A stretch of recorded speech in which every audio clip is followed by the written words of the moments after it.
So the next technique is Crossing Talon. Crossing Talon is essentially a grab, hence the Talon name on this one, and the fact that it is crossing. It is a cross wrist grab, so it is my right hand to the other person's right hand if I'm grabbing, hence the cross in this case. Okay, so again, this is someone grabbing on my right hand with their right hand, matching sides here or crossbody sides at this point.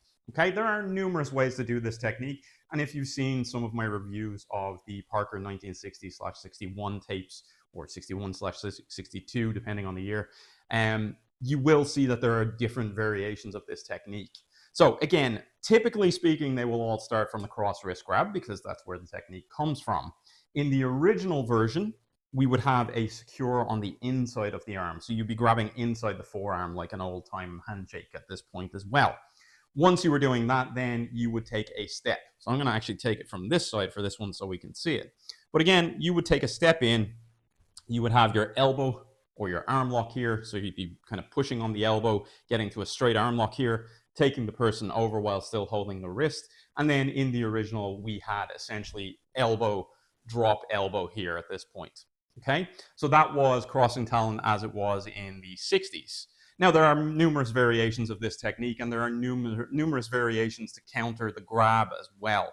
One of the most familiar that we have is we have our cross grab, and we will simply roll our wrist over and re-grab or counter grab the hand. So you're essentially turning your hand in this case. Then from there, you are doing your step in with, again, your kind of extension or hyper extension on the elbow into your straight arm. All right. Then from here, where it varies is we now have an elbow to the head.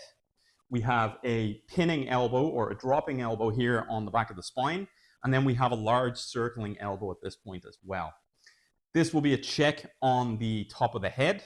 And then you'll have a knee to the face or knee to the head from here as well. That knee can obviously vary. I've seen it done to the ribs. I've seen it done to numerous places. At that point, it is really available targets. The way I have it is we have a knee to the head in that case as well. So again, taking that version, which is typically the version that I would do, you have that cross grab or re-grab, as we said. You're kind of circling over to re-grab.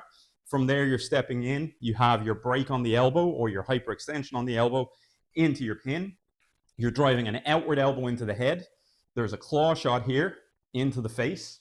You're pulling up by the chin, and as you do that, you are pinning down with this elbow in between the shoulder blades, essentially. You're dropping from here, could be a supplemental back knuckle in there as well. But again, typically we're just dropping. As we come up and down, we've got our overhead inward elbow at this point as well, and that's coming right down onto the spine. From here, this can slap on the back of the head or merely check on the back of the head, still grabbing the arm here as we went. And we have our knee to the face from here as well, or as I said, you can do to the ribs. Another variation of this technique is also where we could get into a little bit more of Aikido stylings.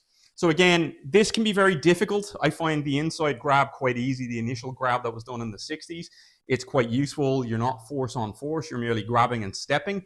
Can lead to issues if you're trying to turn the elbow upwards or outwards for that lock.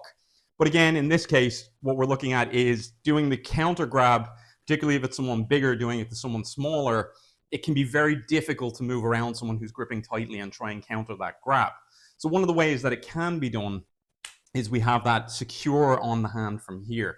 So you're actually trapping the hand that is grabbing you onto your hand and using that as your first kind of counter roll. So it's a little like the Nikio technique if you're familiar with those from Aikido. But again, you're going to take this over from here, which is going to start to break the structure of the arm, or at least contort the structure of the arm. So once we do that, from here, instead of taking our hand off and going to the arm in this configuration, what we're now going to do is use our elbow. So we're going to step and use our elbow to apply that lock. So your elbow is now pressed against the other person's elbow, hyperextending it or applying the lock in this case. From here, the rest of the technique will continue as we've already described. And we have our check and we have our knee, and that will be Crossing Talon. So there's numerous variations of this technique. There are also things using the equation formula, as we know, where, again, if that person is very strong and maybe I can't even get this lock, maybe I don't have the kind of dexterity to do that or the ability to do that type of lock, which can be quite technical. One of the things I could potentially do is, if I'm getting resistance, is kick first. By kicking out the knee and taking out the stability, it is much easier to move that arm because the focus is no longer on maintaining the grab at that point. It's more at maintaining the wrist, or sorry, maintaining the balance by keeping the leg there. So again, there's a lot in Crossing Talon that you could do. We've come from very simple origins, as I said, of that initial counter grab on the inside of the forearm to your hit from here, your elbow. We've gone a little bit more complex in this case as well at times.